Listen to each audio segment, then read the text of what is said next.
night happening and it freaks me out. Oh, it's stone gas, man.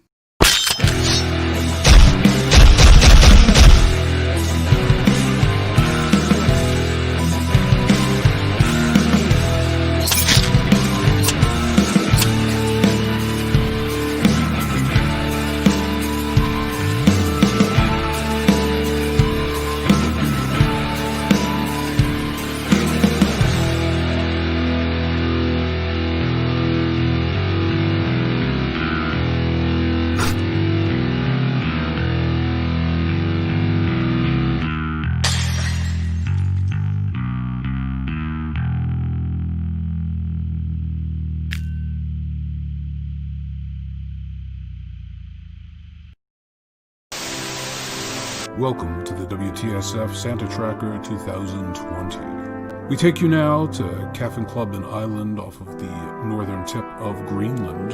That's at 86.6 north latitude. This is the furthest point north at which you'll find land on the planet. Most years you could expect to find crowds gathered here, waiting for their first chance to glimpse the jolly old St. Nick. This year, in the midst of the global pandemic, however, no crowds. No cameras, no tourists. And there he goes. You never get more than a brief glimpse of him. He has an entire planet to service in just one night, after all. But it is a relief to see him. There had been rumors swirling this year that Christmas may not occur. Apparently, some kind of accident had occurred involving an abandoned nuclear submarine under the permafrost at the North Pole. That seems to be debunked now, and it looks like Christmas is on as usual. So children around the world, rejoice. St. Nick has got your back once again.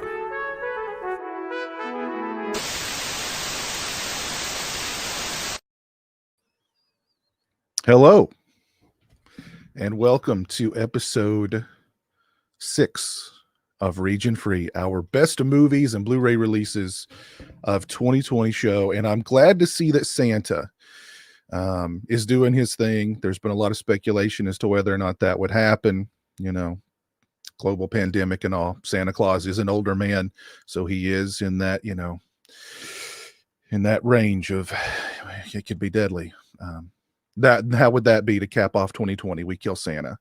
You know, that would be the perfect way to end it, I think. But anyway, I'm your old buddy Pizzell. And joining me tonight, I have got Jay the Stingray. What's up, Stingray? You're muted. Good to see Santa Claus is doing his thing as usual. Indeed it is. Yes, it is. Also with me tonight, I've got Stone Gas Man. What's up, Stone? Live from New York, it is Stone Gasman. How is everybody tonight? Doing very well. Doing very, very well. Wonderful. Also with me is Lauren. What's going on, Lauren? It snowed yesterday, which means it's the beginning of the apocalypse, clearly. Every year, basically as the season comes on, my mood descends. So if you hated me in the past for being negative, just wait till what's coming. Oh, God. Oh, Lord. Wait. Before you go on, let's start it off properly. Okay. Wait a minute. Tear it. Was that Jean-Claude Van Damme's Double Impact? Well, I guess you'll have to go back and pause to find out. Oh, my God. Also with me tonight is Christian. What's up, Christian? How are you, buddy? What's going on, man? Well, this episode is all downhill from here now. I mean, we just started right out of the bang right there. We did. Wow. We started with a bang. The good news is Santa is working. That's the good news. Santa is working. So we've got a lively chat going already. Got a lot of people hanging out with us. A couple of quick shout outs. We got Jess Graham, we got Al, we got Defiled Divinity, we've got Owen Sartor, Gary North, Lance Lust, Gypsy Warrior, Horror Maya. We've got Jamie in the chat. Jamie's not feeling well tonight, but we've got a special video from Jamie coming up here very soon. So stay tuned for that. Let's see. Bombastic Reviews. Our buddy Jonathan is here also. There's Raiho out in the chat hanging out. But we've got a lot to discuss tonight, so I say we just we get right into it. And Lauren's either Amish now or trying to be Abe Lincoln. Or both. There you go. Oh, But tonight we are going to be talking about our top 5 favorite movies and Blu-ray releases of 2020. Yes, there were. 2020 was actually not a bad year for movies at all, to be honest. I think 2020 was a pretty solid year for movies. So yeah, it wasn't that easy for me to come up with a top 5, but I'm actually going to kick things off with my number 5 favorite movie and number 5 favorite Blu-ray of 2020. And my number 5 favorite movie is Come to Daddy, starring Elijah Wood. It was a wild, unpredictable, at times ultra-violent, and at other times outrageous, but always highly entertaining movie. I very much recommend it. It's horror-ish, but it's out there, and I liked it. I very, very much liked it. So if you've not seen Come to Daddy, check it out for sure. At number 5, my favorite Blu-ray releases of this year is the Jaws 4K release from Universal. It's one of my all-time favorite movies. It's one of my all-time favorite movies, and it looked beautiful in 4K. If Jaws is a favorite of yours, I would recommend that 4K. It's not an expensive 4K, but there were scenes, particularly on the ocean toward the end of the film, that just looked breathtaking, I thought. So number 5, favorite movie from me, Come to Daddy. Favorite Blu-ray release, Jaws 4. Let's see. Let's move on to Stone. Stone, you've got you're doing specifically Blu-ray releases, right? yes. I mean, the only movie I saw this year in the theater was The Lodge. It's an awesome movie, but I haven't seen it since then. So I'm just going to do Blu-rays. My number 5 Blu-ray for this year is a movie from the 80s, Tootsie in a high school, essentially. Just One of the Guys, starring Joyce Heiser, where she's a journalism student, and she thinks she's rejected because of sexism. So she dresses like a boy and goes to another high school. It features William Japka from the Karate Kid. And also, shout out to Jamie, it also has Sherilyn Fenn from Twin Peaks, who wants to get into bed with Joyce Heiser as a boy because she thinks he looks like the Karate Kid. So that's my number 5 for the year. Just One of the Guys. Huge cult classic, I think, from the 80s. All right, let's see who is next on our list here. Stingray. Speaking of The Lodge, that is my number 5 pick of the year. I enjoyed that film quite a bit. Mm-hmm. It was on Hulu at one time. It may still be on there, so you guys can go check it out if you haven't seen it yet. But yeah, it's actually listed as 2019, I think, just because it was released in some festival or something. But yeah, a great film. What do you guys think about it? I really liked it. I will be speaking more about it later in this show. So, and here's the thing with like the dates, when you're talking about a lot of smaller movies, particularly, you'll see them get like, they premiered at, some film festival a year before they actually came out widely. And so they're listed as the year before their official release.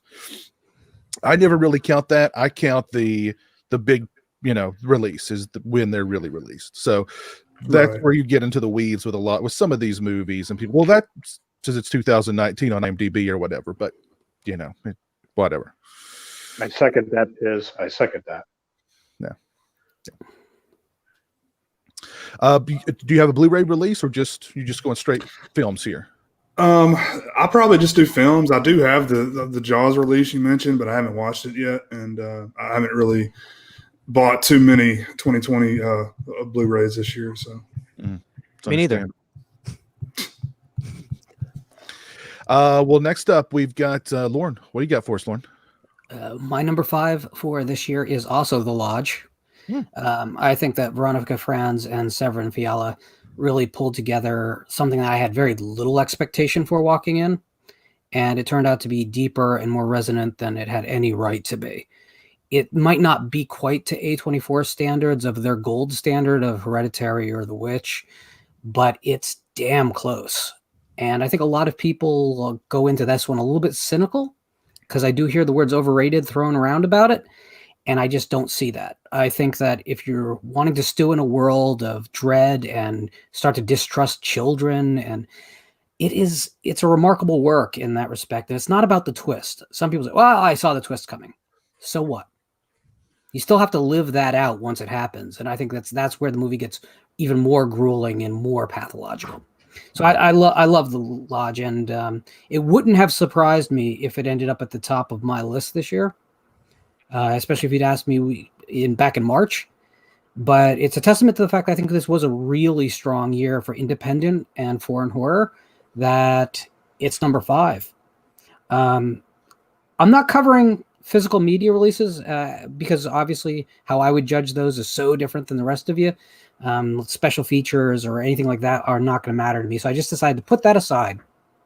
And instead, I'm going to pepper for the remaining part of it both music and literature that I enjoyed for the year.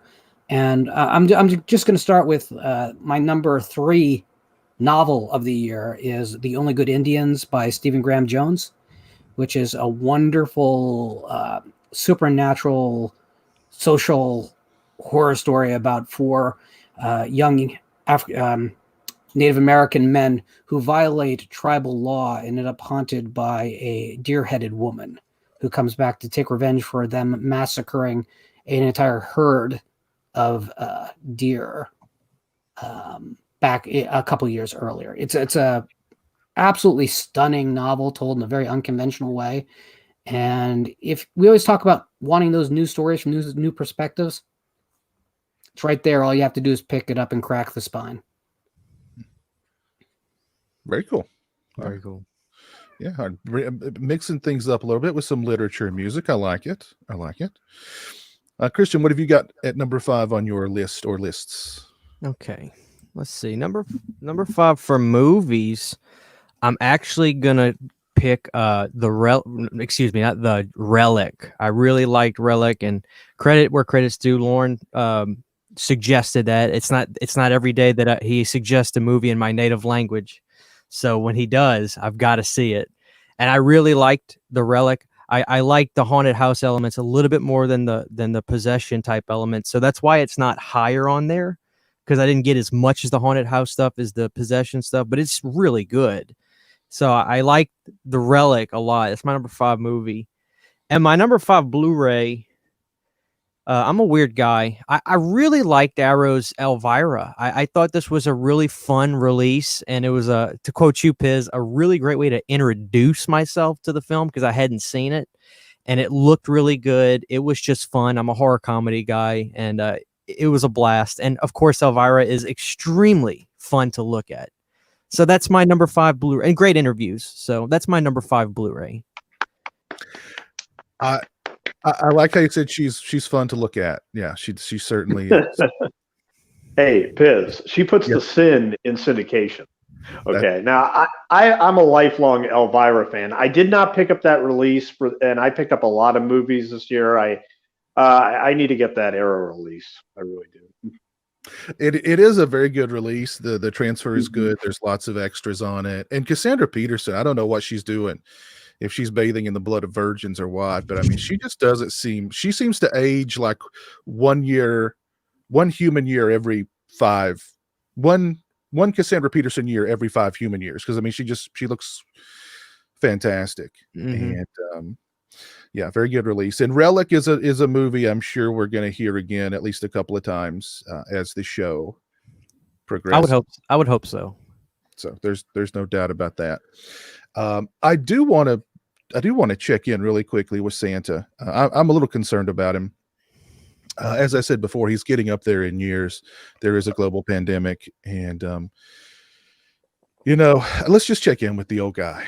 Let's see how we doing, Saint Nick. when you consider their recent past. However, Oslo, Norway has a deep connection to Christmas. Every year, the city donates a tree to many cities around the world, including New York.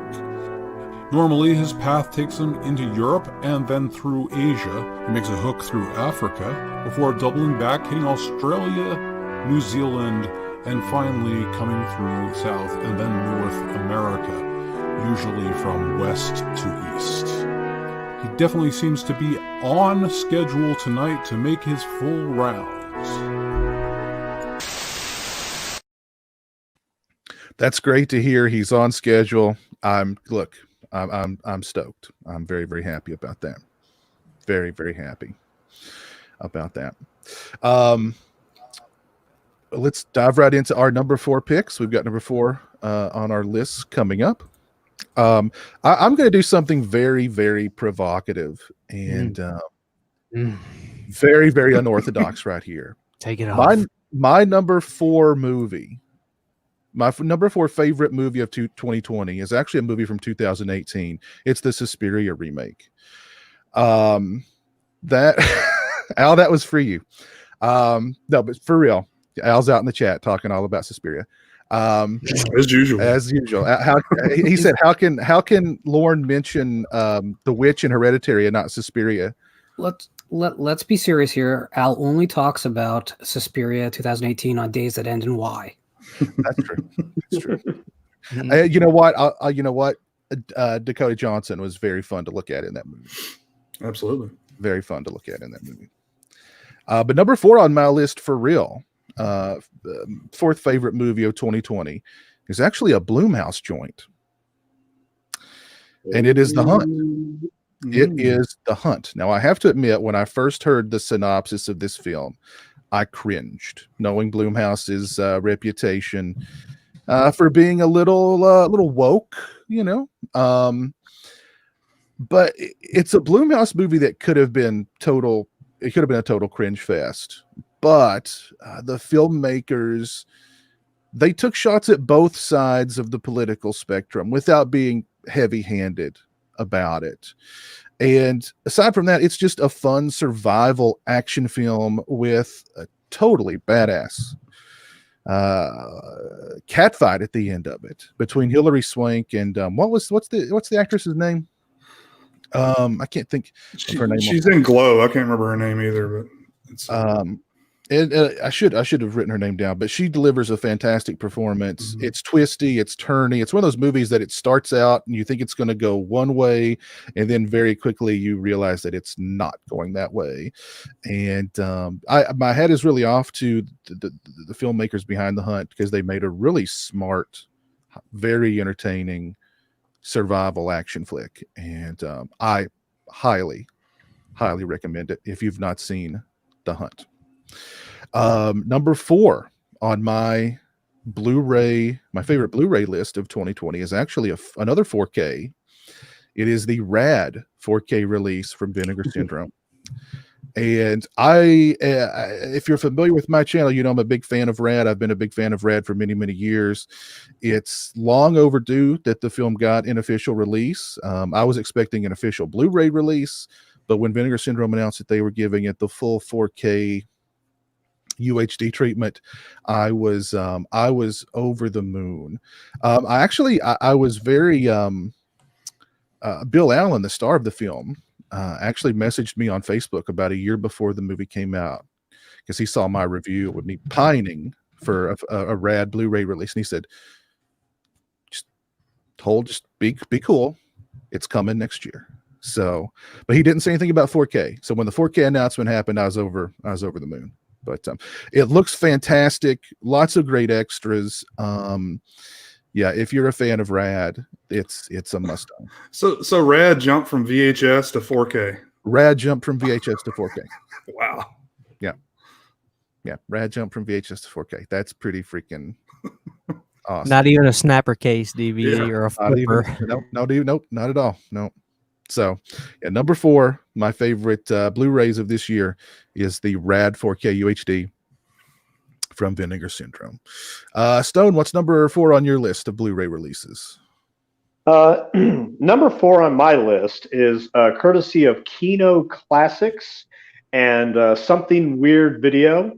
Ever since February, they've actually churned out at least 7 editions of what they call Forbidden Fruit, which are classic films from the early days, which showcase very taboo subject matter and didn't have to worry about censors, and they got away with everything on the exploitation circuit. Well, look, I mean, you all know me.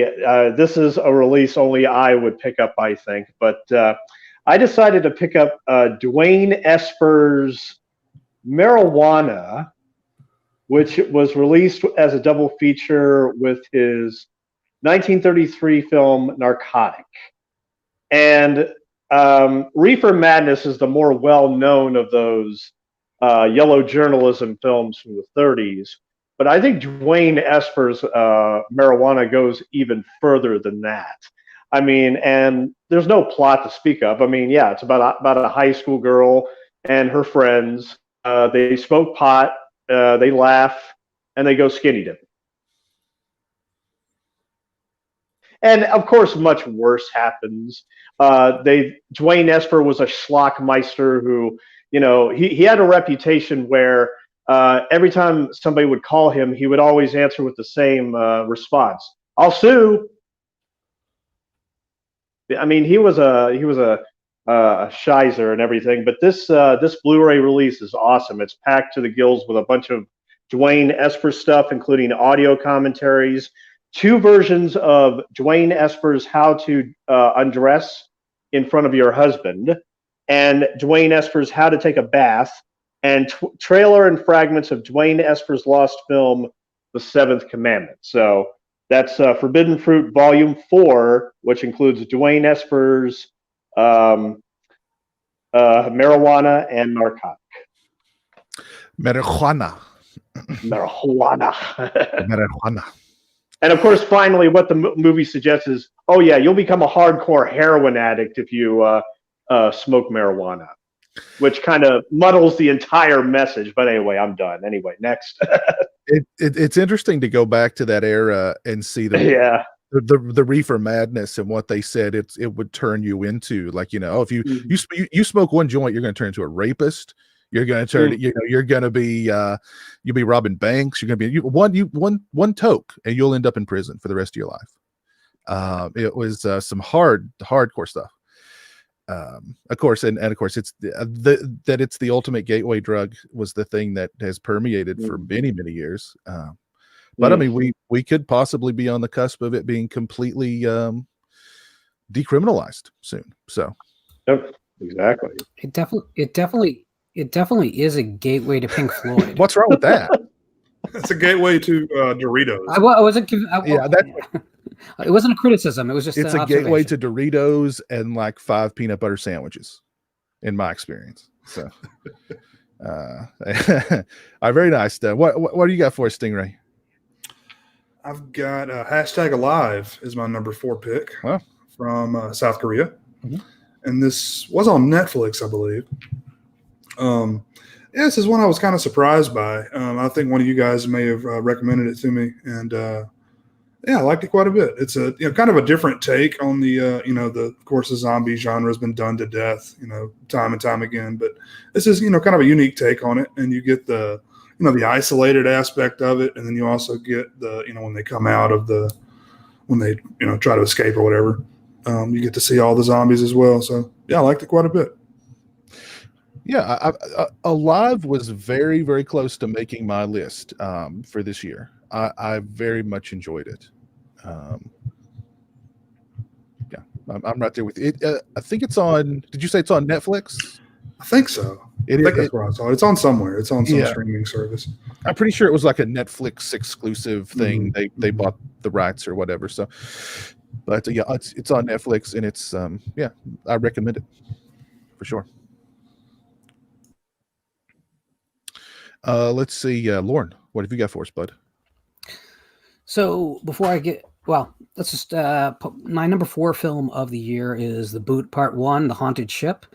This is an Indian film. It is also the start. It's boldly pronouncing itself to be the start of a trilogy before the first film has even been released. It is a remake in name only to a very popular film in India that kind of it's kind of a seminal horror film in its own right. So this one had a lot to live up to, and I loved everything about it. I think it has one of the most compelling stories in the horror genre about dealing with grief and a feeling of blame for a loved one's death. At the same time, it really works as a surprising ghost story. And yeah, again, you're gonna have to search it out a little bit, but it's out there. I think it is on Netflix if you search for it. It's one of those films that will surprise you just by how adept it is at telling a story that you think you know already, because you don't in this case. In terms of my choice for something else, my number 3 album of the year is from a band called The Birthday Massacre. Their album Diamonds, which perfectly blends very sugary pop and kind of doom rock in a perfect crystallized form. They're a band that every 3 years or so releases an album, and I usually fall in love with them again, all over again. And Diamonds was no exception. Very interesting. I may have to look into them. You definitely should. Yeah, I like that. What'd you say? It was dream pop and what? It's like sugary dream pop and doom rock. I like that. I like that. Yeah, I mean, there's definitely kind of a giallo aspect to some of their arrangements too. There's a lot of repetitive keyboards that gain an octave slowly, and this you'll definitely see an appeal as a horror fan to them as well, as the name Birthday Massacre may hint. Mm-hmm. And Boot Part 1, wasn't that also on Netflix, or is that on Shudder? It's Netflix, but again, it does not come up in searches in America, as all their Indian content is there but hidden, so you have to actually search for it. I believe it's on Prime also. Okay, Cool. Hoot, right? Boot. Hoot. That's right. Which just means ghost. And I saw that one also, and I recommend it. Mm-hmm. And it's very, to call your first movie Part 1, just assuming that it'll be hit enough. You know what I mean? And it was. So we're getting the second. Nice. Christian, what do you got for us, man? Okay. Here we go. I've always been a different guy. My number 4 movie certainly had controversy. Some loved it, some hated it. I loved it. The Rental. I just thought it was really fun. I loved how it just turned into a full-out slasher movie at the end. Edge of your seat thriller for me.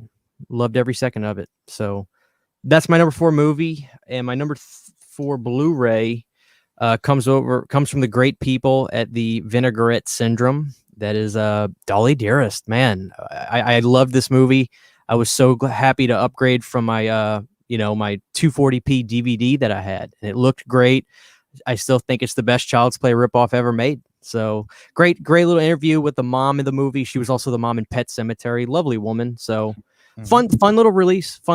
I highly recommend grabbing that if you guys haven't grabbed it. Definitely one of the better titles from Vinegar Syndrome. Yeah, that Dolly Dearest release is pretty good. Picture quality and sound quality on it are great. They got some great extras. And we were talking about Sean Connery a couple of weeks ago and how in Highlander he was playing a Spaniard. Sean Connery as a Spaniard. Mm-hmm. What I love in Dolly Dearest is Rip Torn as a Mexican archaeologist. Right. And he kind of tries with the voice for half the movie, and it's like the other half he's just like, screw it. You're not paying me enough to put this kind of damage on my vocal cords. I'm Rip Torn. You know what I mean? Right. Hey, Holmes. What's up, Bessie? What's up, Bessie? But yeah, Rip Torn as a Mexican archaeologist. Good stuff. The Rental, there were things I liked about The Rental, and there were things that I thought it kind of fell short. But I think the director, Franco, I think he's got a future as a director for sure. It was a great looking movie, lots of atmosphere, really well shot. I think all the criticism's fair in the movie. I really do. I don't hold any punches with it. I just thought it was an edgier seat thriller, and I loved it. I didn't necessarily love the characters. They were all clearly, not the greatest humans, but that's fine for me. I don't need to. I care about their situation, not so much if they live, So that's why I really enjoyed the film. I really thought it was just a fun, maybe not great for multiple watches, considering, once you see it, you know what happens, but what a roller coaster. Buckled up, and I had a great ride with it. Yeah, I still haven't seen that one. It's definitely on my list though. I saw it at the drive-in. It was a miserable experience for me. That's all I'll say, because I don't want to talk down about something that's on someone else's best of list. Yeah. Well, it's fun. Some people, like I said, some people love it. Some people hate it. Those are the kind of films I usually go towards more anyway. Yeah, me too. Yeah. Opinion. And I like the fact that a movie will put flawed characters in a position where you need to kind of care about them. Flawed characters are the best characters, and every character in that movie had issues. Sure. And, sure. Yeah. Shout out to Al for the $2 super chat, supporting the show Horror for Life. Thank you, Al. The one thing you talk about the Suspiria 2018 film a lot, but I don't think I've ever heard you mention the Tom York music that he created for that film, which is fantastic. Radiohead's Tom York. Great music for that film also. I do want to mention, before we check in on Santa again here, that I have posted the call-in link over on our Patreon. So if you are a patron and you want to call in and say hello, wish us a Merry Christmas, sing a Christmas carol, by all means, let's do that. And before we check in with Santa, let's actually check in with Jamie, because Jamie sent in a little something for us. She's not feeling well tonight. That's why she's not with us. So Jamie, I see you're out in the chat. I hope you get to feeling better very, very soon. But here is a clip that Jamie sent in for all of us. Hey everybody. Sorry I'm not there tonight. I've been feeling a little under the weather this week, so I thought I'd take a little time to rest. But I wanted to sing you all a Christmas carol. Chestnuts roasting on an open fire, Jack Frost nipping at your nose, Yuletide carols being sung by a choir, and folks dressed up like Eskimos. Everybody knows a turkey and some mistletoe will help to make the season bright. Tiny tots with their eyes all aglow will find it hard to sleep tonight. They know that Santa's on his way. He's loaded lots of toys and goodies on his sleigh.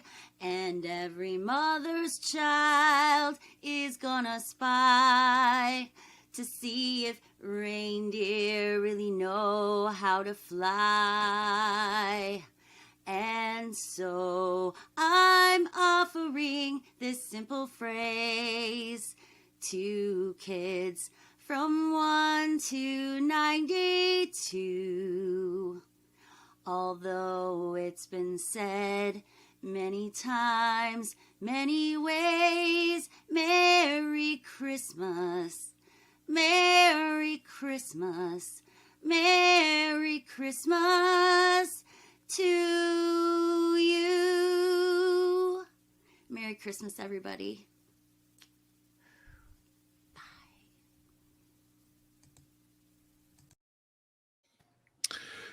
Very, very nice. Thank you for that, Jamie. Very, very nice. Very well done. Great voice, Jamie. Very cool. Let's check in with Santa. Let's see where he's at. Mumbai, India. It appears that the military is prepared to take direct action against Santa Claus following the civil unrest that has upturned most of Europe.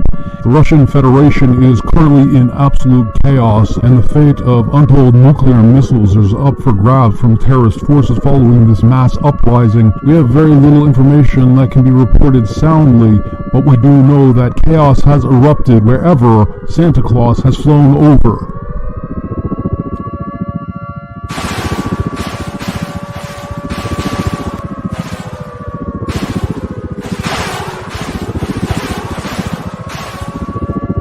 And there is the military response. It does not appear that they have struck Santa Claus. The threat is still in the air. The threat is still viable.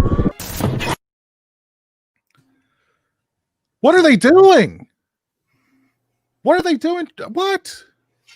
They're trying to shoot down Santa because of what? Something was... I don't understand. Oh my God. What is going on?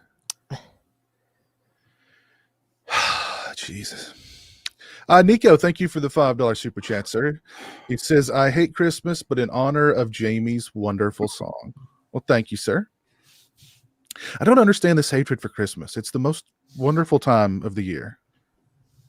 I mean, the Yuletide, but I'm really flustered by what's going on here. That was in Mumbai, by the way. I'm really... I don't know. Jeez. They make good movies, though. Priorities. Oh goodness. All right, let's move on. All right, number three. My number 3 top favorite movie of 2020 is actually the first of 3 movies that are actually kind of similar in tone. They're all what you could kind of call, I guess, spook house movies, but not in the same vein as, say, your James Wan kind of spook house movies. No jump scares, all atmosphere, all dread, all suspense, all the kind of thrills and chills that really get under your skin and resonate, at least with me. At number 3 on my list is Relic. And I know Lauren is going to be talking about that one more later on, so I'll kind of I'll let Lauren really dive into that one. But definitely a movie that can be looked at, I think, a couple of different ways. It's just a straightforward possession horror film, but it runs much deeper than that. And it's first-time filmmaker. I forget her name, but certainly someone to keep an eye on in the future. Natalie Erica Jones. There you go. James. Props to female filmmakers, by the way. Mm-hmm. Always like to see that. Well, you're gonna love my number 1 then, Jay. Sorry. But yeah, great cast also. Really, really solid movie. Now available from Shout Factory or Scream Factory, one or the other. Scram. Yeah. So that's number 3. Number 3 on my top 5 movies of 2020. My number 3 Blu-ray of this year is another Vinegar Syndrome release. It is Spookies. Tear it. No way. But this is another one, a favorite of mine from childhood that was long overdue for a Blu-ray release. Not 4K, but it's a stunning Blu-ray release. Lots and lots of extras. It looks fantastic on the release, the picture quality. If you're a fan of Spookies, it's an absolute must. I was just head over heels when Vinegar Syndrome announced Spookies. And I love that movie to death, and I love the Blu-ray release to death also. You used to have a Spookies poster around there somewhere, didn't you? Yeah, I had I actually I changed it out. I've not hung it up. I used to have it right in front of me. Yeah. But that artwork is some of the best horror artwork, original artwork ever. And I actually believe the artist passed away very recently, which is unfortunate. Oh man. But just iconic VHS artwork, poster artwork. Great stuff. If I could ask you a quick question about the film, Piz, the character in Spookies, I call him the mermaid gremlin that attacks the woman in the bedroom. What is that monster's act? Does he have a name? Because I think a mermaid gremlin's a great description of what it is, but I'm just wondering if there's an actual name of the creature. That I don't know. Honestly, I don't know. But all of the creatures in that film, I think, look really fantastic. One of the things that really, the fact that the movie is basically like, it's messy. It's very messy because it was one movie and then it got sort of re-edited and new footage was added, then thrown in there, and you can tell. But one of the things that really resonated with me about it, even as a kid, is that it follows this it's like a nightmare. It's like a nightmare. Wherever you run, wherever you hide, whatever room you go to, whatever locked door you get behind, there's a different monster there to greet you and eat you. So I mean, and of course the farting muckmen in the basement, brilliant, absolutely brilliant. Absolutely brilliant. Jay had told me he really related to those characters in the film. and the most eclectic group of characters for a horror movie. You've got like yuppies, and then you've got like stoners, and then you've got like greasers, and it's like, what would none of these people would ever hang out together, and they're like in the middle of nowhere looking for a party. In the middle of nowhere, they stumble upon this old abandoned house. They're like, hey, let's party. What about the guy sitting in the tree in the beginning? What is he doing there? That was part of the new footage that was shot. So they just threw that in there with like the pirate cat. Which I don't know. I've loved that movie since I was a kid. I can't get enough of it. But Cheers. Yeah, right on. Spookies was one I saw when I was very young on VHS with my brother, and it took me forever to figure out what movie it was. It was just so bonkers, Mm-hmm. Finally found out. Love it. Let's see, Stone. What you got for us, man? Yeah. Well, if y'all remember from the last episode, I really gushed on that Massacre at Central High steelbook, and I'm a huge fan of steelbooks. Even though that's technically my favorite steelbook of the year, I already went through it in detail. So I wanted to have a shout out to a steelbook that Piz reviewed back when it came out. I saw it in Best Buy one day. I love the price. I love the look of the steelbook, even though I had never seen it before. And I said to myself, you know what? Why didn't I get this movie years ago? The Slumber Party Massacre steelbook, courtesy of Scream Factory. I love this. This steelbook is so gorgeous. It's so gorgeous. Look at that. Yeah. It all the extra features, from what I understand from the older releases, nothing new. And yet at the same time, when I saw it, I had a giant grin on my face the entire time. It's now one of my favorite slashers. I mean, huge props to the director, Amy Holden Jones, I believe. And like I said, I didn't think that my selections tonight would have a common theme, but as you'll notice soon enough, yes, there is a common theme. This was directed by Amy Holden Jones, and Just One of the Guys was directed by Lisa Gottlieb. So, and there's going to be more women filmmakers on the way, but that Slumber Party Massacre release, look, I fell in love with it the moment I saw it. Thanks again, Piz, for that review, because that tipped me overboard in terms of getting it. So I love Slumber Party Massacre. I love all three of the Slumber Party Massacres. And what's funny is all three of those films are directed by women. I think part 2 is co-directed by a man and a woman, but they're all written by women and either directed or co-directed by women, and they're considered some of the most schlocky, sleazy slashers out there. Actually, the first one was written by a feminist author, Rita Mae Brown. Rita Mae Brown, yes. And, Next and the Single Girl. Yeah. Oh, yeah. God. Oh. Yeah. Love Summer Party Massacre. Very cool. Let's see. Stingray, what do you got for us, man? Number 3, I've got The Hunt. Oh. You guys talked about it a little bit earlier, but this was one I just remember all the controversy, before it was supposed to be released, and I didn't know, is it a a leftist movie or a right swinging movie? I didn't, I knew it was about kind of political stuff, but I wasn't really sure, and you guys had recommended it, and it's on Prime now as well, and man, I loved it. It was a ton of fun. And the fight choreography at the end is really great. Just a ton of fun, man. I love that it feels like a real fight. Oh, it does. Yeah. It doesn't look. It's stylized, but it's not so stylized we don't buy it. I do want to give a shout out to who directed that film. Craig Zobel directed that film.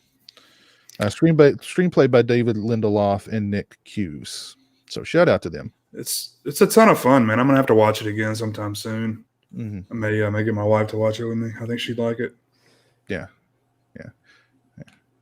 Very nice. Yeah, awesome. Let's see. And they're not afraid to kill the No, pig. not afraid to kill the pig. What do you got for us, Lauren?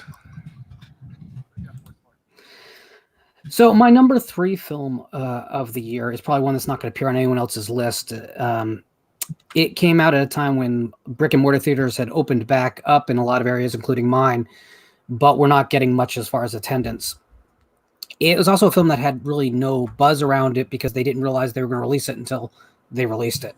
And that's The Empty Man, David Pryor's directorial debut after working second unit on some very big films like the Bad Boy movies in the past. So he's a very adept filmmaker from that kind of boot camp of coming up, working for very demanding directors. Here's a film that is so layered for the horror genre. Every act kind of takes it in a different, stronger direction that builds off the previous, but goes in some very unexpected, very complex directions. They unfortunately marketed the film as kind of like a latter-day Candyman ripoff, which is about 5 minutes of the entire screenplay, and it's an over 2-hour movie. So I think those people who did see a trailer went, oh, yeah, I can wait, which is unfortunate because now they're looking to relaunch it in a fairly big way. They didn't rush to put it on streaming immediately after it left theaters. It's still playing a few screens out there. It's really surprising, cool film based on a graphic novel. It is not what you think it is, and do not read any of the reviews out there, which all seem to be from people who actually only watched the trailer and didn't watch the movie, because they're all stating that it is just kind of a one-dimensional, you blow on a bottle on a bridge and the bad guy comes to get you film, which is literally 5 minutes of the movie. It also is I want to mention too that it co-stars Marin Ireland, who I'll be mentioning again before tonight is over. And does that have a Blu-ray release in the future? Not even dated at this point. I'm sure it will, but there's not even pre-orders up anywhere yet that I've seen. That's one I'm looking forward to. Please go in with an open mind and give it a shot, because I thought it was incredibly strong, and it's one of the most beautiful films of the year. As far as the second category, Mexican Gothic by Silvia Moreno Garcia. It's a novel that is in every bookstore everywhere in the country. It's being acclaimed as she's one of the new frontier Latin writers of our time. It's not being marketed as horror. So if you find it in the store, it'll just be in with the general fiction. It's still in hardcover. The cover is a girl shot from above. There's nothing to indicate this is a horror novel, really, except maybe the title. The first 3/4 of that book are kind of this very traditional Gothic mystery. A woman from the Mexican countryside goes to try and intercede on behalf of her sister who has fallen ill in the state of her new husband. And we meet her entire weird family. It's very much an old dark house story. And then it decides on one page to become the most grotesque Cronenbergian nightmare known to man for its final 100 pages or so. And it is incredibly tough, brutal material that's unbelievably gross and effective. And again, if you're getting tired of the same films recycling the same ideas, check this out. You'll come out feeling like you've had the worst trip of your life, and you'll love it. Very cool. What do you got for us, Christian? Okay. Continuing my spiral down. My number 3 film of the year, I don't know if this is going to make anybody else's list, but I've actually got Gretel and Hansel at my number 3, and I'll tell you why. The film certainly got a fair amount of criticism as well. The one thing I heard often was style over substance. And I'll tell you why it's on my list, and it's actually crept up my list even more. When I watched the film, I never really felt like I was watching a movie. I felt like I was watching a night terror the entire time. And when I got done with the movie, that image of the witch sitting in that dark cabin stayed with me. And I was going to sleep at night, and that face, I just kept seeing it. And I would try to shake it, and I would try to like, oh, Christian, let's go to sleep. You got work tomorrow. And she kept coming back. And it stuck with me. The film had a really profound effect on me. And I really loved it. And I love the fact that it felt like a nightmare. It felt like a night terror that you couldn't wake up from. So Gretel and Hansel proudly makes my list. And I think it's a really fun film. I think it's a really visually striking film and just bleak and scary. And I really liked Gretel and Hansel. So that's my number 3. I saw it, and I enjoyed it very much. Visually, I thought it was stunning. That's Oz Perkins. That's Anthony Perkins' son. Actually, I like his first film better, The Black Coat's Daughter, aka I think it was originally called February. I think maybe it was February or so I can't remember. It was like a month. I haven't seen that. It's good. It's good. Yeah. It's good. But yeah, I liked Gretel and Hansel. I kind of did feel like it was a little bit more style over substance, but I thought the style was beautiful. It's a great looking movie to look at. The actress who played the witch, I thought she did a phenomenal job. The kid actors, they did a great job too. That was probably my most anticipated film of the year, pre-quarantine pandemic thing. Man, I was so excited for that one, but it didn't hit for me. Unfortunately, I wanted to like it, but this is what makes me feel like a black sheep all the time. I feel like I don't know what it is about me. I just like these films and they affect me. And a lot of times it's the characters, which is a big criticism. A lot of times I never even think about stuff like that. So it's always interesting to me how films affect me in a way that, it's hard to find people that think the way I do sometimes. But that's cool. I like that. We're all different. But exactly. I really loved Gretel and Hansel, and the film gave me nightmares. That witch freaked me out so much. The witch was played by Alice Krieg, very good actress. Go ahead.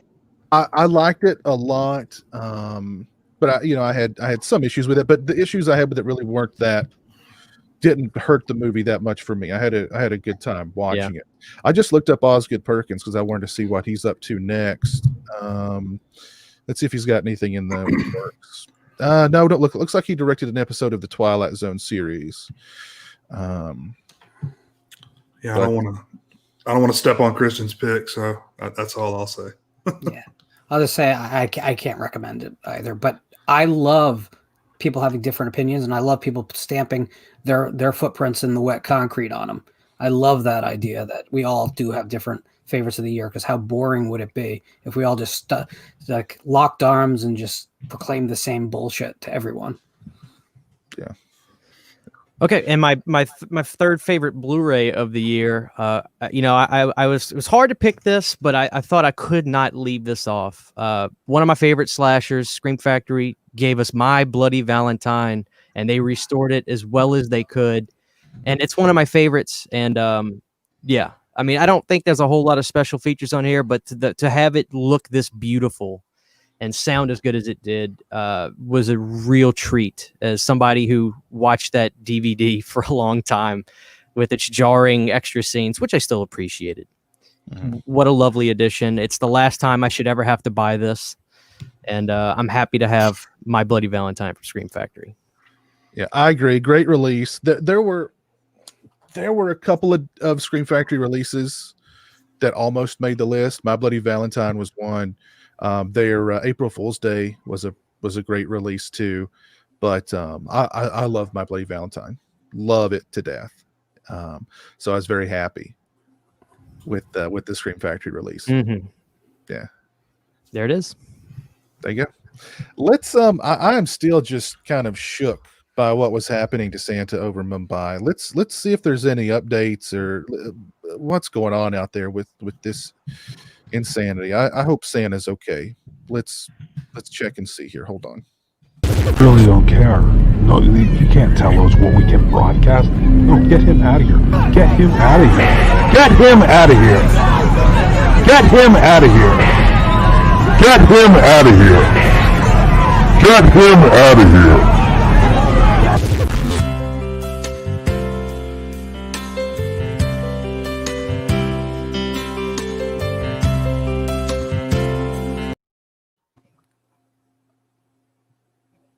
What? I'm speechless right now. I don't even know what to think. Are there any other news outlets covering this other than WTSF 6?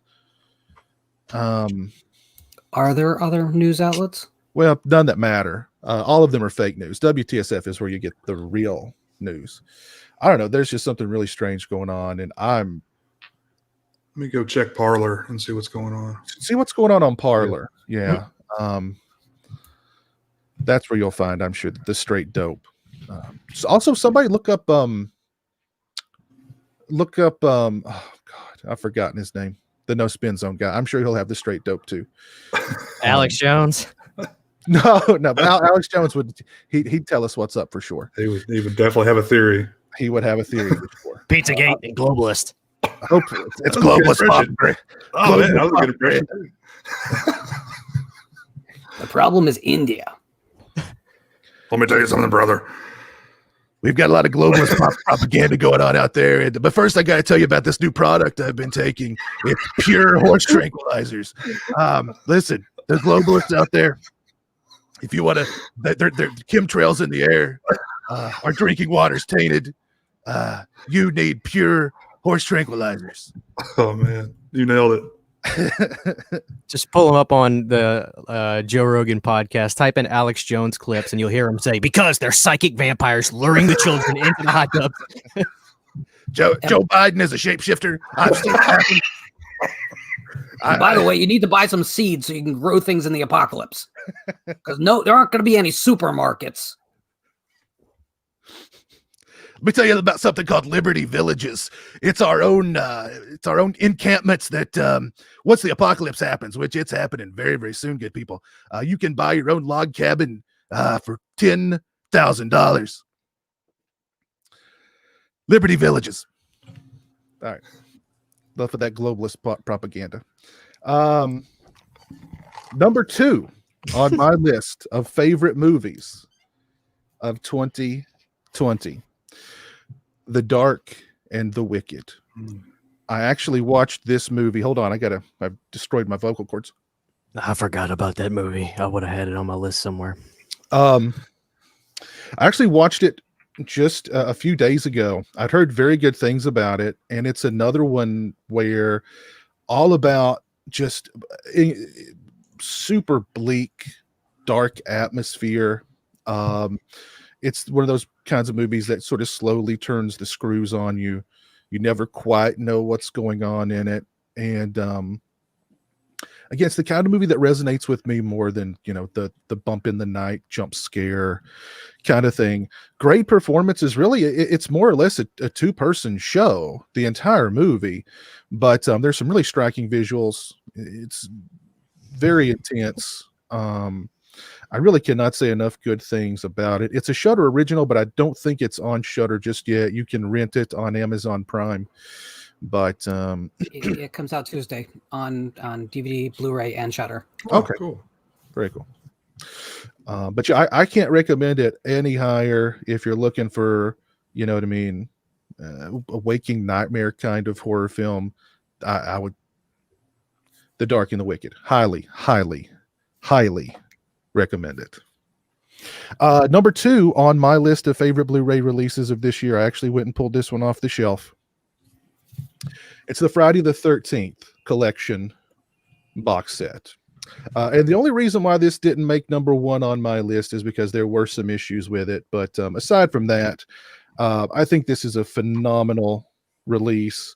All of the Friday the 13th films, all in one place. The first 4 films have new 4K transfers, but the rest of the movies all look fantastic on these Blu-rays. This is how you do a box set. This is how you do a box set. The same that Scream Factory did with the Halloween set a few years ago. I think they did it with Friday the 13th. Lots and lots of new extras. That cut footage from part 2 that everybody thought was just lost forever is here. It looks great. Just, I think, a phenomenal release, despite the fact that there were some flaws. But with a release this size, there's going to be flaws. And really, in my opinion, aside from Jason Goes to Hell not being the true unrated version, the flaws weren't that big. I have received my replacement discs. I'm hearing people have not gotten theirs yet. I guess I was lucky. I got mine pretty quickly, actually. So, but yeah, number 2 on my list of favorite Blu-ray releases of 2020 is the Friday the 13th collection from Scream Factory. I didn't realize they put that out. I didn't realize that box set was released. Yes, no one was talking about that at all. Totally flew under the radar. It's Stone. What you got for us, man? Yeah, well, I love that Friday set, and I did get it.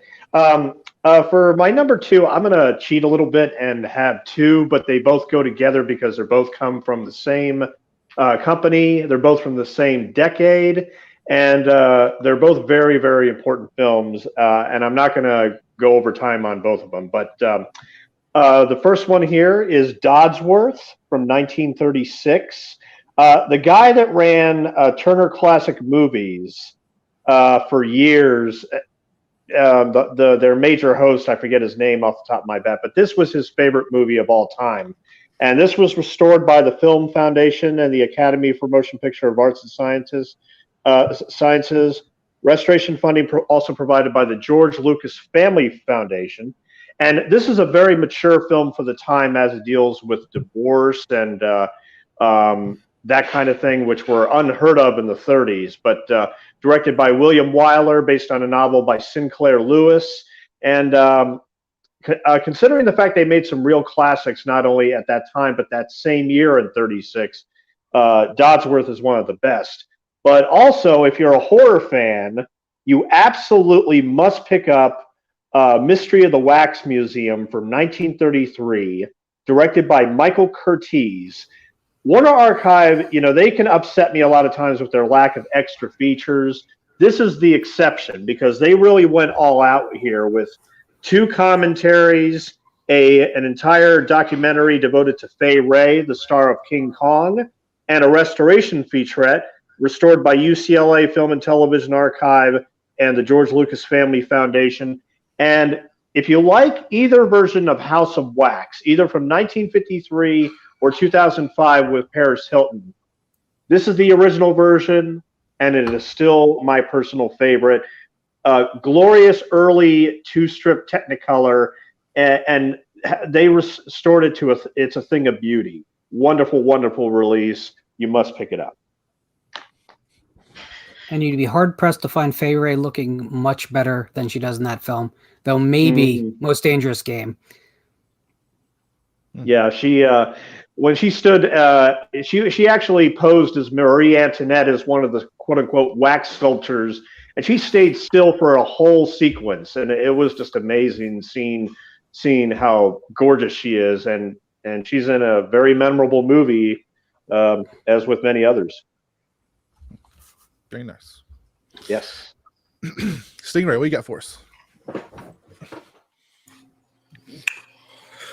Number 2, I've got Relic, and this is not the Tom Sizemore film.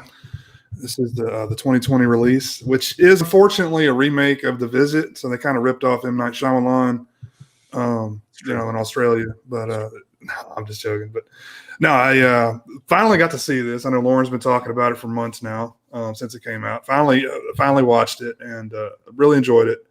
Really enjoyed the ending. I don't want to give anything away, but I love the very end of the film. That's right up my alley, type of stuff I like to see. But just, it's there are some people that aren't going to like this film because it is kind of slow paced. That's most of the criticisms I saw were it was too slow. But I like that. I like the suspense building, and I'm sure Lauren will get to this if he hasn't already discussed it already. Yeah. Well, I'm sure we'll hear about Relic again before the end of the show. Let's see here. Who we got next? We've got Lauren up next. Lauren, what's up? We're not going to hear about Relic just yet. No. So for my number 2 film of the year, I'm actually in lockstep with you, Piz. The Dark and the Wicked. Unbelievably bleak film that feels like the darkest slice of Americana that you could possibly endure. It is a film where nothing happy happens, and certainly you'll be challenged about how you should feel at certain points. I don't want to discuss anything because it's a great film to go in cold with. But it is another film about grief.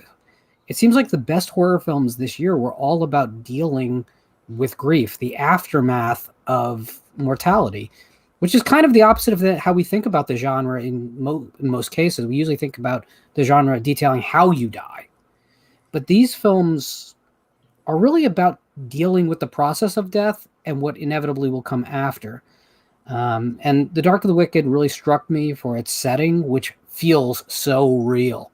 Mm-hmm. All those people are such tangible, textured, real people. Mm-hmm. And again, we have Marin Ireland, another insanely good performance. She put in 2 amazing performances this year in the genre, and they're as different as can be, even though on the surface level they should be very similar because both characters are going through a grieving process. Mm-hmm. I want to say too about it that it explores the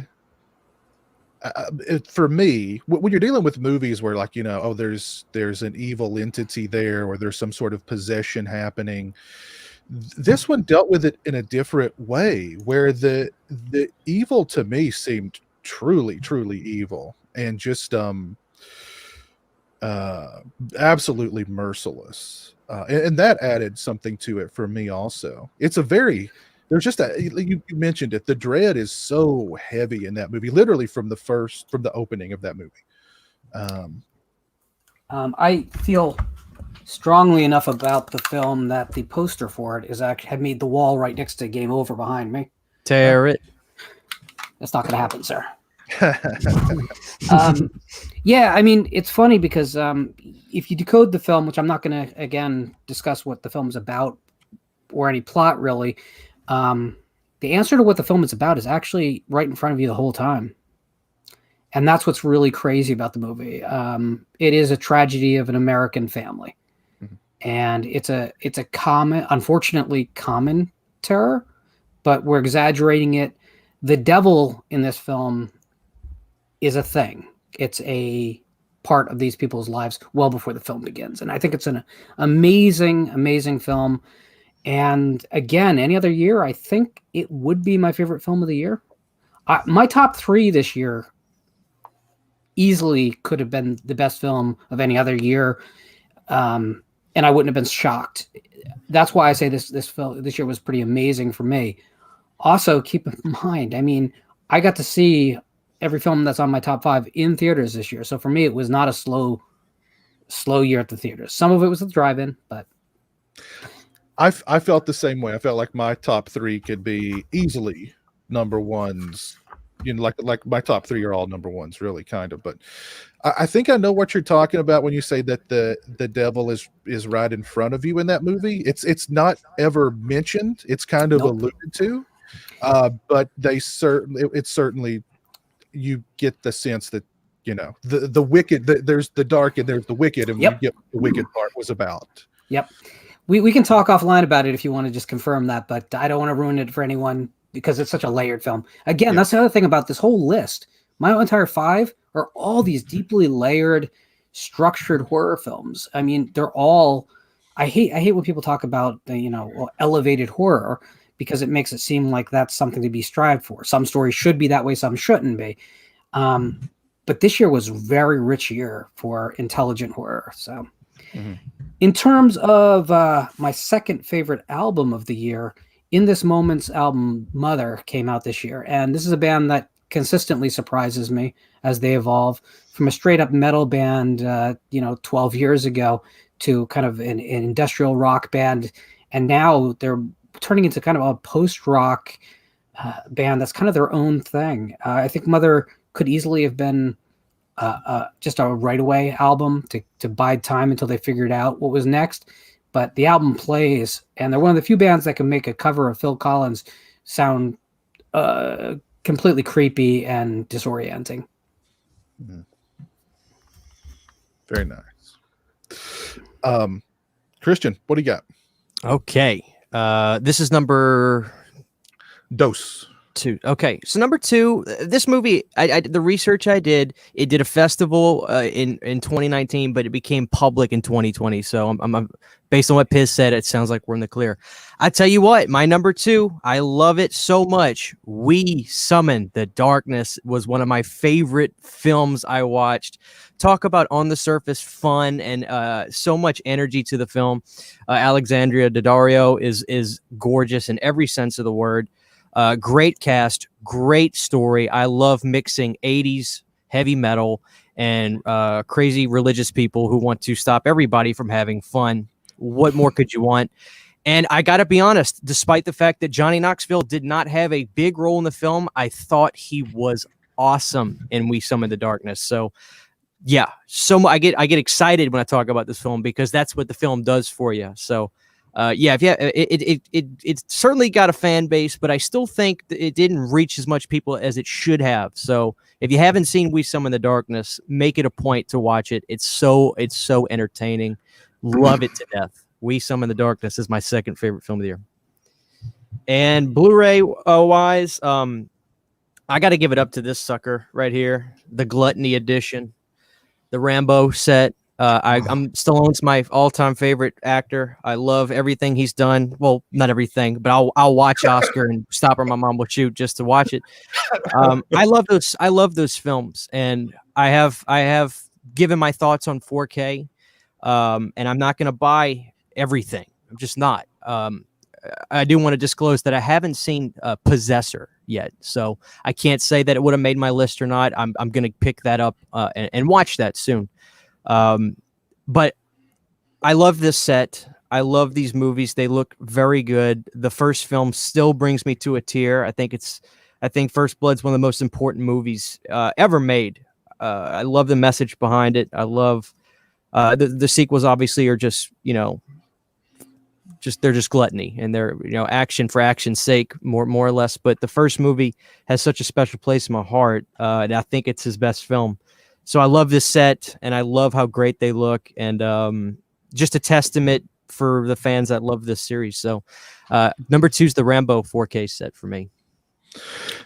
I've got that set. I've not had a chance to watch it to check out the transfers or anything, but I love the fact, of course, it's Rambo, so it's got to be steel books inside a steel box. You know what I mean? I'm surprised it didn't come with like a knife, like a red bandana and a knife, And I just want to say that I love the fact that Stallone, in the midst of the environment that we live in, decided to go against the grain and make a film like Last Blood. I think that took a lot of guts, no pun intended.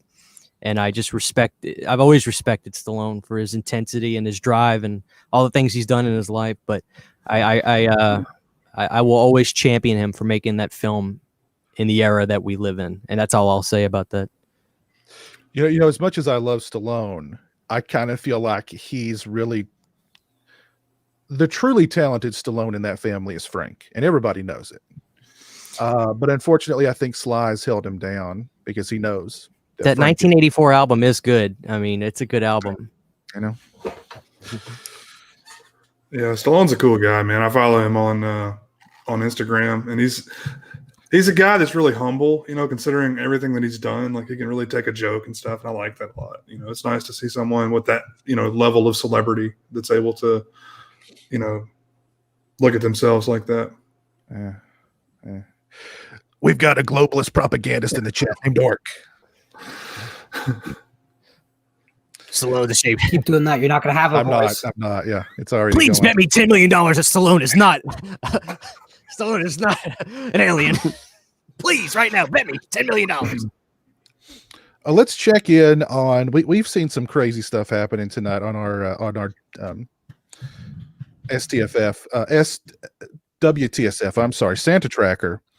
I'm not even sure what to make of it. We've seen some. I don't know. Let's check in and see what's going on there.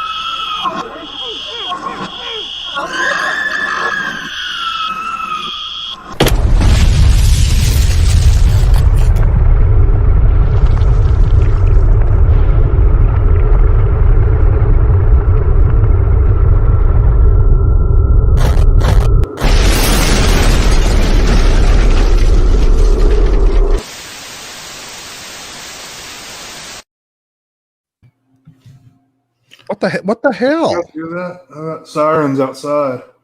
That doesn't sound good from Mexico. That doesn't sound good for Mexico. Stingray, you've got sirens Yeah, going man. outside? I don't know what's going on. I'm getting all kinds of alerts.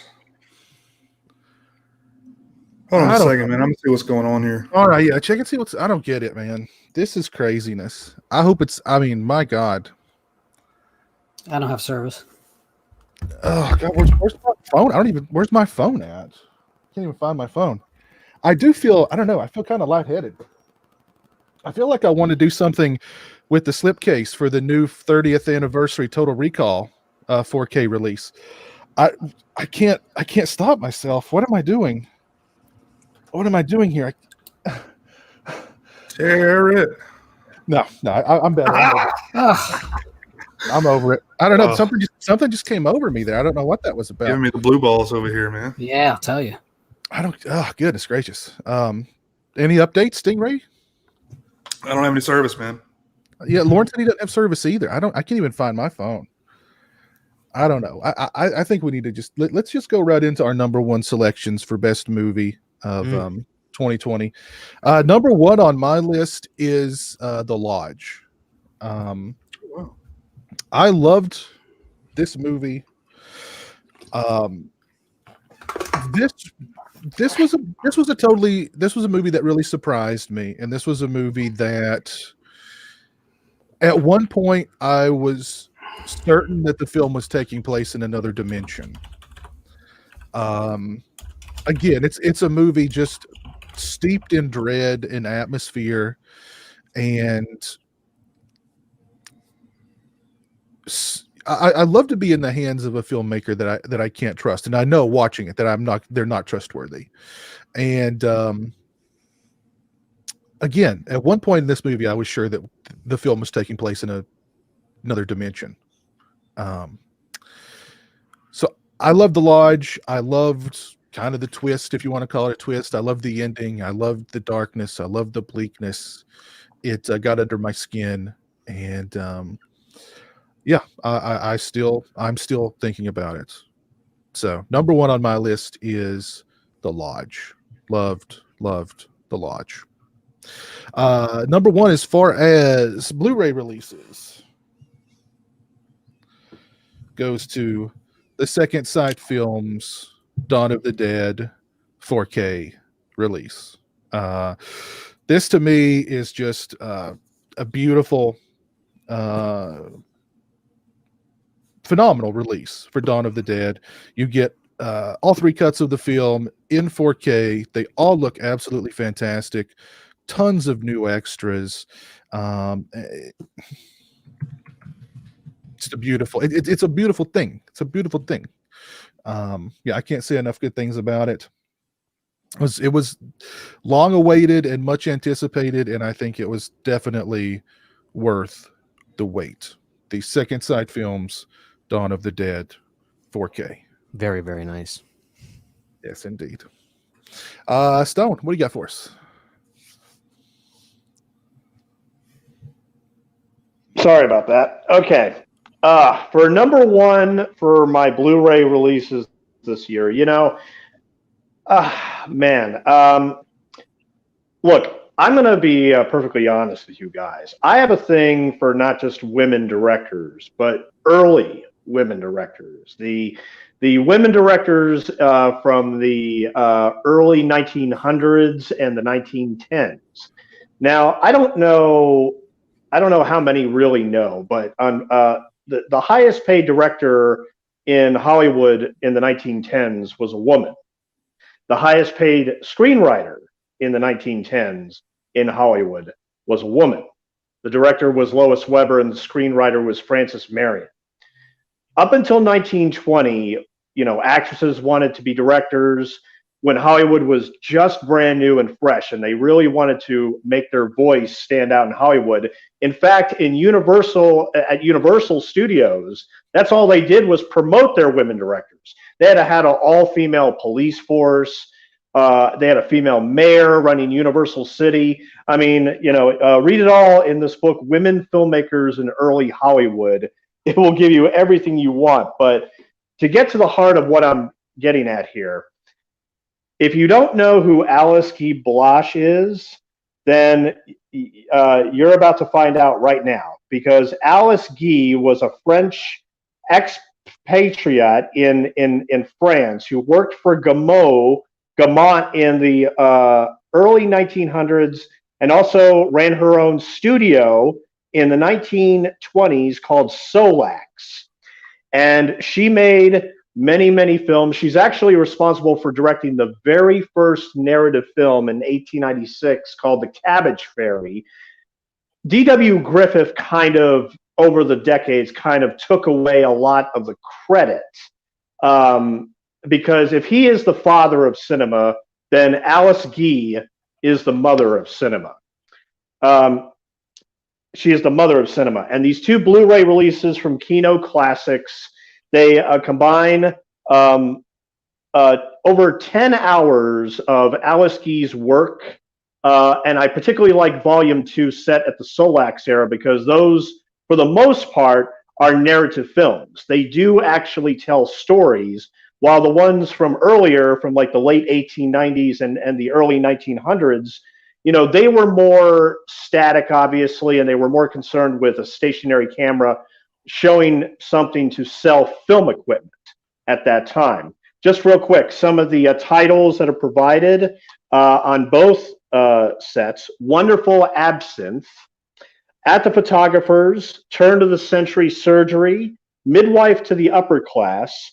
Alice Guy films a phono scene where you actually do see her in silhouette directing an entire group of people in a some kind of set, but you actually do see and hear. She experimented a lot with listening at that time too. The Results of Feminism, 1906. The Drunken Mattress, that's one of my favorites. The Hierarchy of Love, Madam Has Her Cravings. A Sticky Woman. Parson Sue, The Detective's Dog, The Girl in the Armchair, A Man's a Man, The Sewer, The Strike, and finally The Thief in 1913, a Solax film which was written by William Moulton Marston, who later created Wonder Woman. So this is a treasure trove for, if you are a true cinephile and you are interested in the the evolution of the industry and who was really responsible. She was the only one. She was the only one in that era from 1896 to 1906, the only female filmmaker. And it's only in the past few years in which she has finally gotten the credit in history books and with historians as she should have gotten decades before. A very, very important figure in the history and evolution of film. And I'm glad that Kino put out these lovely Blu-rays to celebrate who she was. And look, I know, I mean, these are the type of sets that that maybe professors in college would definitely buy, but take a chance. I mean, if you love the history of film and want to learn, these are so entertaining and so fascinating to see. The Alice Guy volumes, courtesy of Kino Classics, a true pioneer in the medium of the motion picture. Very nice. Stingray, what do you got for us? Those of you that know me pretty well probably won't be surprised at this pick. I'm going with Possessor. Finally got my disc in Tuesday and was able to watch this film. It's just so nice to see someone put that type of effort into making films. You know, you can really see it. It really shows because, you know, the majority of the film there's hardly any CGI, if any at all, that I'm aware of. And they just use all sorts of just weird techniques and weird things to, you know, to achieve the effects in that film. And I'm still thinking about this film. I have to watch it a few more times to really get a proper opinion of it because it's a lot going on there. A lot, you know, it's a pretty heady film. It's also another one that's going to polarize audiences. You know, I think people are either going to love or hate this film. I'm one of the ones that love it. So I'd highly recommend it to you guys to check out. It's all like unknown actors. Well, one of the main guys was the guy in It Comes at Night, if you guys saw that. But other than that, I'm not really familiar with any of the actors in the film. But it's great, man. Really, really enjoyed it. Riceboro, I forget her first name. She was in Mandy. Oh, that's right. Yeah. And another movie that almost made my top 5 of 2020, The Grudge remake. It was very close. It did not make my top 5, by the way. But yeah, she's very good in it. It's very trippy. It's very mind bending, and Jennifer Jason Leigh's in there. I guess she's one that it's very much makes me want to watch Existenz again. So I'm gonna have to watch that again sometime very soon.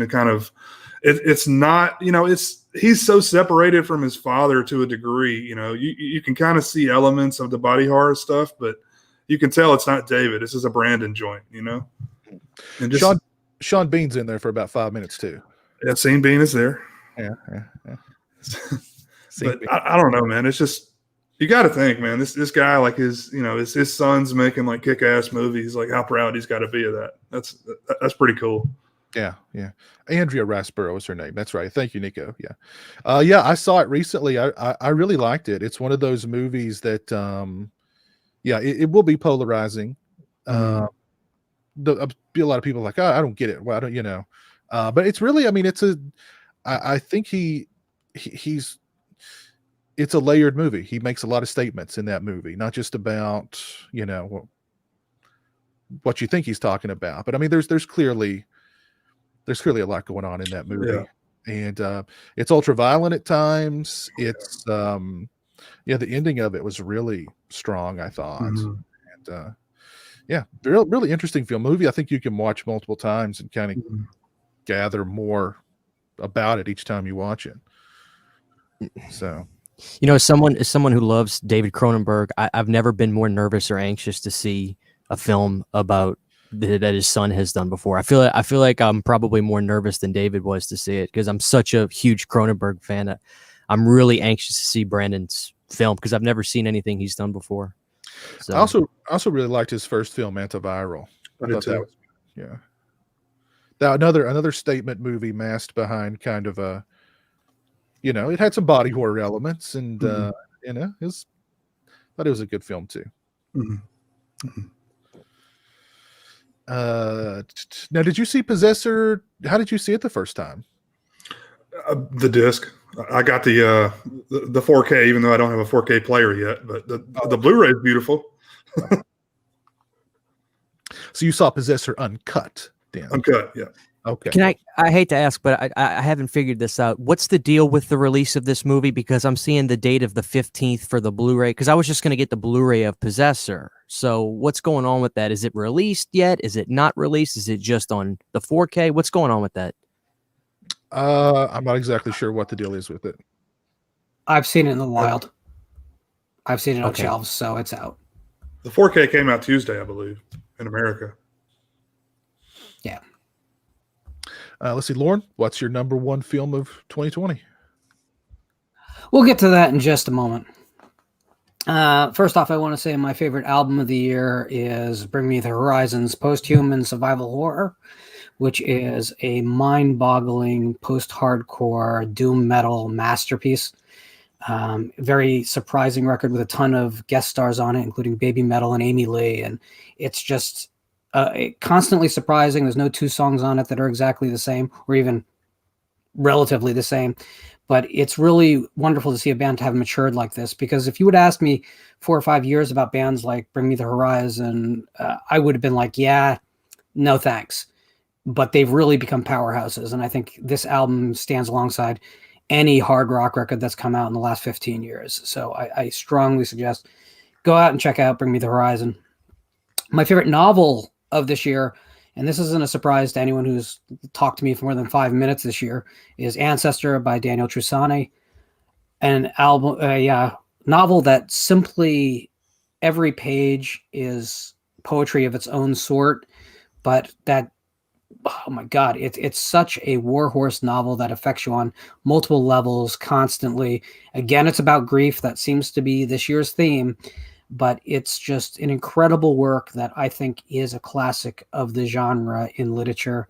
And that is something I don't say often at all. I would say the number of classic pieces of horror literature that have come out during my lifetime is probably countable on two hands. And I would count this one towards the top of that list, actually.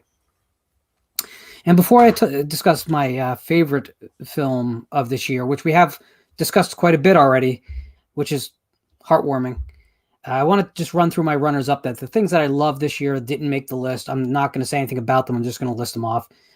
Miskin's film Psycho, May the Devil Take You 2, The Hunt, We Summon the Darkness, Train to Busan presents Peninsula, #Alive, Sea Fever, and Blood Vessel.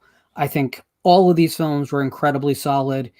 Some made it onto my top 10. A few just fell just shy of it. But honestly, I could at random really arrange any of them in that 6 to 14 level, and I would still be satisfied with my list. So there was plenty out this year that was new and fresh and fun. My favorite film of the year, not a big surprise, Relic. It's great to see an Australian production get a release in America. It went to drive-ins where it did very, very well in a summer where a lot of horror did very well in the releases that they got, considering the global pandemic. It's amazing. I think Emily Mortimer and Robin Nevins and Bella Heathcote all were amazing in the film.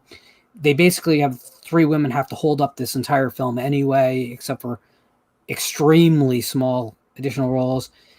It works as an allegory, but it also works as just a meditation on end of life and your responsibility to the people you love. It's also about how the sins of a house don't necessarily end inside a house, and it questions what a haunted house is on a fundamental level. And not as simply as like a glib line from the movie Haunt. Oh, I grew up in a haunted house. Okay, we get it, clever, whatever. This is much deeper and much more meaningful. It kind of extracts, again, a little bit of the dark underbelly of America, even though it's an Australian film. It really tells you a little bit about where modern society has forced us into a corner, whereas a lot of us grow up with imperfect childhoods and imperfect homes, but yet we're expected to move on at a certain point. But home always draws us back, and it's a question about what we allow that home to mean in our lives and how we confront it. An incredibly moving film, incredibly powerful, and I think the last act is as scary as anything in years. So I would say Relic is easily.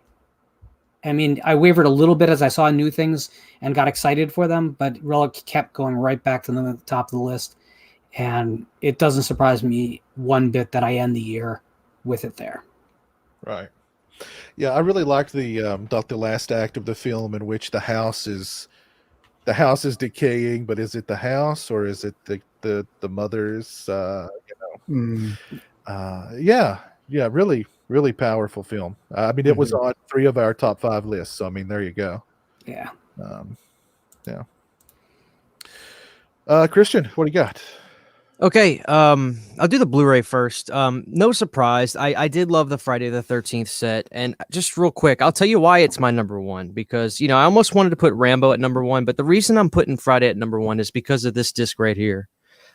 This disc featured some of the greatest interviews I've ever seen Sean Cunningham do, and he's like become somewhat of like a hero to me. I just love this guy. I love his personality. I love his drive.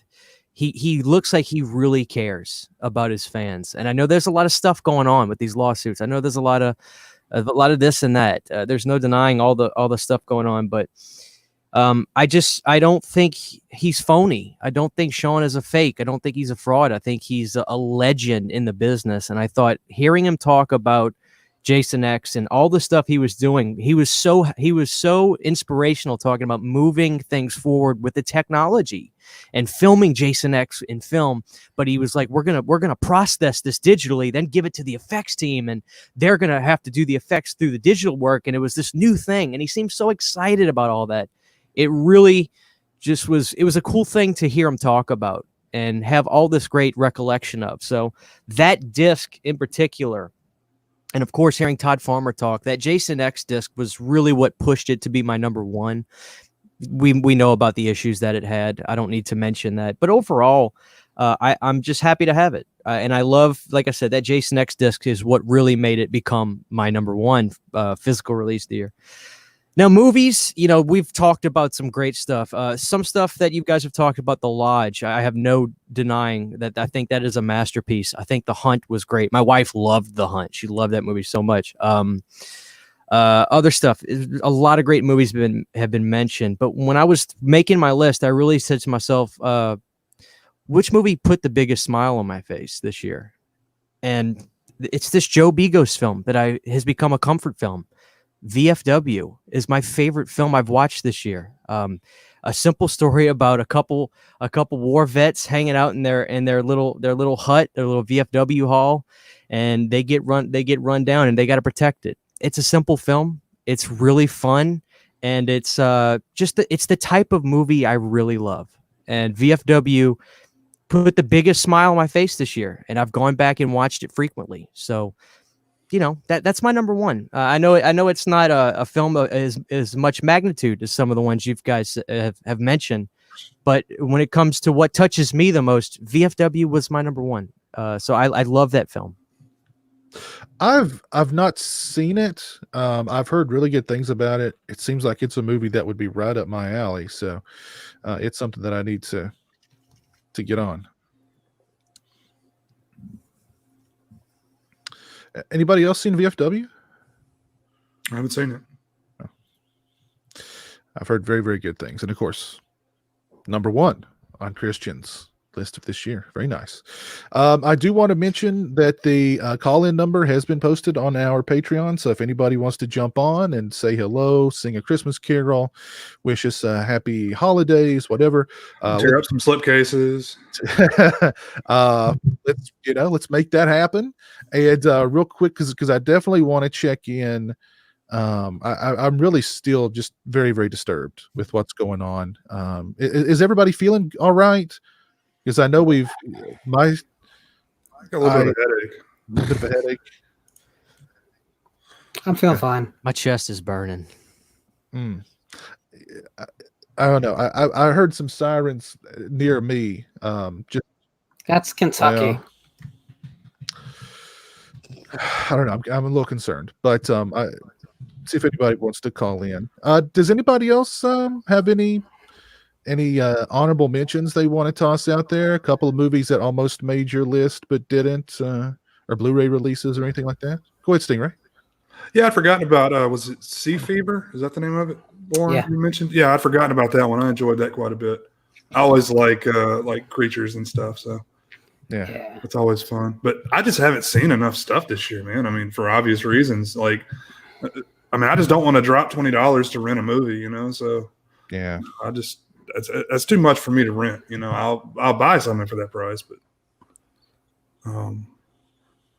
yeah, I just need to watch a few of these other ones you guys have mentioned. Anything else? Something almost make your list, Christian? Yeah, it's not a movie, but I'd be remiss not to mention something that I really enjoyed and learned a lot about. Shout out to Shudder for some of these self-produced things they've done. I thought Cursed Films was really, really informative for somebody like me. And the Twilight Zone episode, it really broke my heart. I mean, it really, really moved me. And as sad as it is, I think people need to know the truth, because before Lauren mentioned it to me, I'm a John Landis fan. I love Blues Brothers and American Werewolf. I never heard about this. Somehow this story was somehow suppressed, and not a lot of people know about it. And I'm not saying I need the guy to go to prison or anything, but I just think people need to know what happened. And Shudder took a big risk by taking an icon and putting the story out there as big as they did. So, kudos to Shudder for producing some amazing content. And really quick, as somebody that hasn't listened to William Friedkin talk a lot, that interview he did, I watched that the other day. I think it was great. I thought it was really great, and I learned a lot. So shout out to those self-produced Shudder documentaries and interviews. Yeah, shout out to Shudder in general. This year, more than any, a lot of us spent a lot more time at home than we anticipated.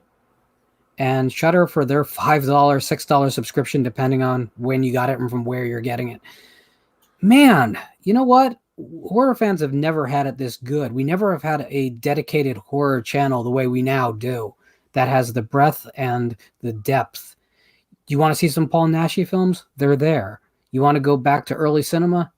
It's there. Perhaps not as much as some of us would like, but it's there.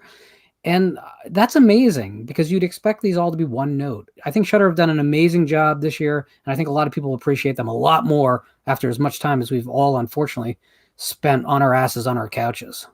Yeah. We do have somebody in the green room. Let's bring them on and see what they have to say. It's John Goodman. How you doing, sir? Ladies Love your work. and gentlemen, how are you? How are you all? Good. How you doing, man? Terrific. Finally up here in the beautiful rural Buffalo, New York. Just hanging out in the basement. Go Bills. Go Are Bills. you ready for the holidays? No, but I never am. So I guess it's not anything shocking. Sauce, we love you, man. I just want that known publicly. Absolutely. I love you guys. I like you. I love you guys. Yeah, not really. I think maybe if we got rid of Louisiana, things wouldn't be too bad here in the US. Get rid of Well- Louisiana. It's on my shirt. Hey, at times the country has tried to do that, so that's not a foreign idea. Build that wall. If You need me, sitting here listening to you guys talk about all my favorite, movie of 2020 was, this, that, or the other, and I got to thinking, I've not seen one 2020 release. Somehow, I don't know how. I don't think you're alone. I think a lot of people are the same boat. There's been stuff that I've wanted to check out, like The Hunt for sure, and even The Invisible Man. There was stuff at the beginning of the year. I have kind of tuned out the last 2 or 3 months if anything has come out. But even Relic, it's another one that's on the list. I just I'll get to it. And it's December 10th, and I've not gotten to it. Yeah. And it's not like I've been, ultra busy, nor really is anyone else. It's true. This is true. This is getting really depressing, Steak Sauce. But you've got some movies that you can kind of look forward to watching now. Well, I mean, that's definitely the case I've got like a bankroll for when we all shut down again for 2021. Oh goodness. Sauce. People in the chat are insisting that you sing us a Christmas carol. I don't sing. I definitely don't sing Christmas carols. Then sing us something, please. No, I can't really. Sauce, Tell you what. please sing put the him on the Scooby-Doo spot. theme song. Sing. Chestnuts. Roasting on an open fire. There we I go. hate you guys. Awesome. You guys suck. Not bad. But Okay. I was going to say, I was going to leave on this, is that on the way up here, on the drive up here, I recorded a audio-only edition of Off the Grill that'll be up sometime tomorrow. There's a little singing in there. A little singing, no dancing. Awesome. I got a special guest, the bass player for the Scarecrow Show that does the opening song for the podcast. We shoot the shit, talk about him. He just got back from Serbia. He's doing a little charity work, so talk about that and some other stuff, some old memories, new memories, things of that nature. So Very cool. that'll be fun. So that'll be on my YouTube channel tomorrow. Anchor, Spotify, all that shit. Support cool. the sauce, everyone. Support me, baby. I'm cute. Well, support him anyway. Sauce, have a great Christmas, man. Have a happy holidays. Happy holidays, Merry Christmas, Happy Hanukkah, all that. I love you guys, and more importantly, Iris loves you. That was the steak sauce checking in from Buffalo, New York. The one and only. Yeah, we actually. I'm glad that Raiho actually he sent in a little check-in video with us too. Maybe he's going to sing a Christmas Carol or something. I don't know. He just sent this in. I'm so excited. I've not had a chance to preview it, so I don't know. Let's see what's up with Raiho here.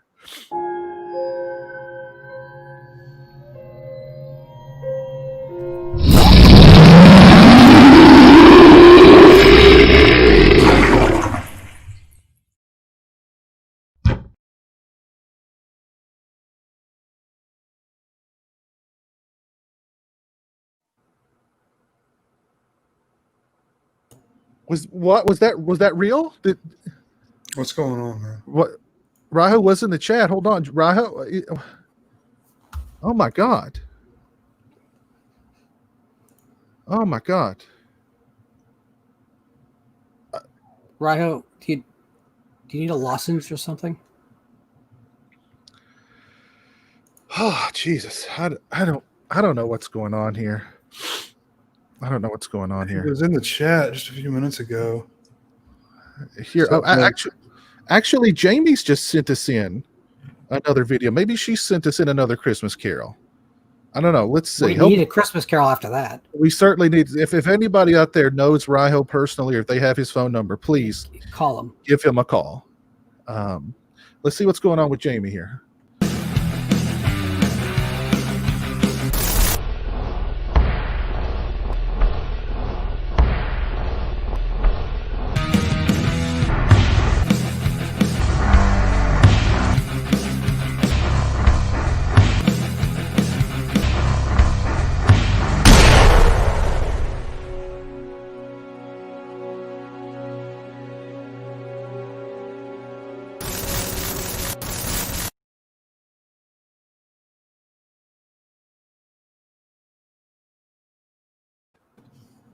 Oh my god! That doesn't look good. What the hell just happened? It's you Christians with your Santa Claus. You see, there's always going to come to this. I don't. Oh my god! I'm gonna see if I can get a hold of Jamie. Give Jamie a call here, Stingray, and let's see what's going on here. Are you doing all right, Stingray? You look a little pale. Oh man, I've been feeling bad for a while. Hold on. Let me focus in on you here. I don't know. I think we need to check on you. Hold on.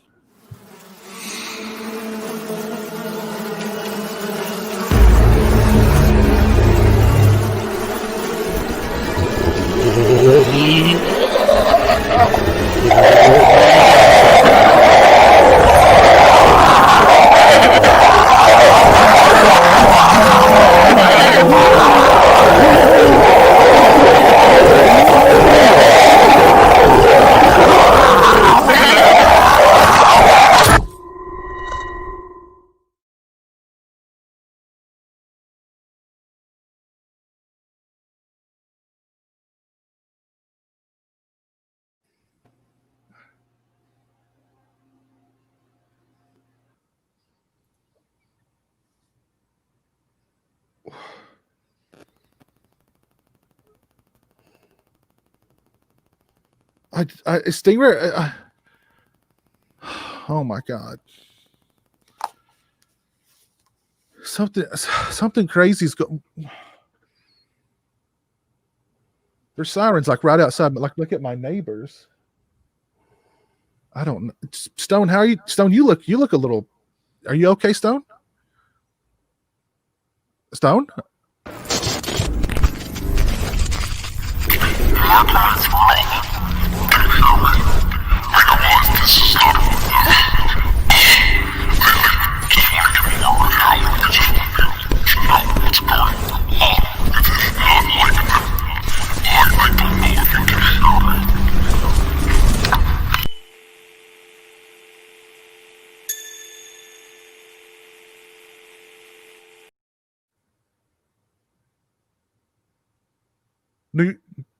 Did that say New York is under martial law?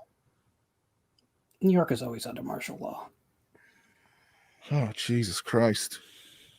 There's literally sirens right outside right at the I think we may need to cut this. I think we just may need to go and just cut this thing. But I don't know. Let's see what's good.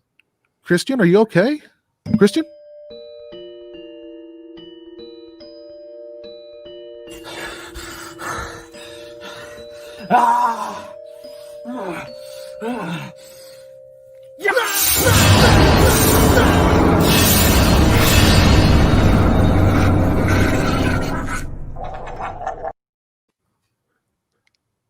Christian?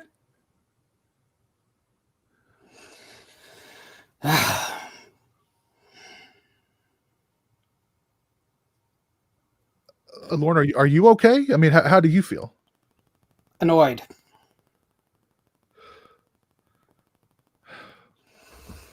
I just don't know. I just don't know. Lauren, I mean, I don't see anything here. There's Nothing. I mean, nothing. The neighbors' lights have gone off, but nothing. Okay. I don't know. Let's close up on you. Hold on. Let me check something real quick. I don't know, Pez. What is going on? Is this some kind of joke? Because there's nothing happening here. There's absolutely nothing happening here, and I think they're overreacting like they tend to overreact about.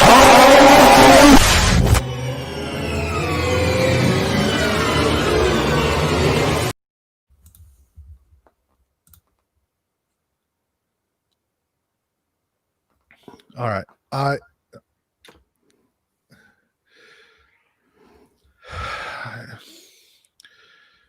right. Look, I'm just going to go ahead and end this. I'm really. Let's see what's going on WTSF. See if there's any updates. I don't know. Listen, Godspeed to everybody out there. Be safe. Oh, Jesus.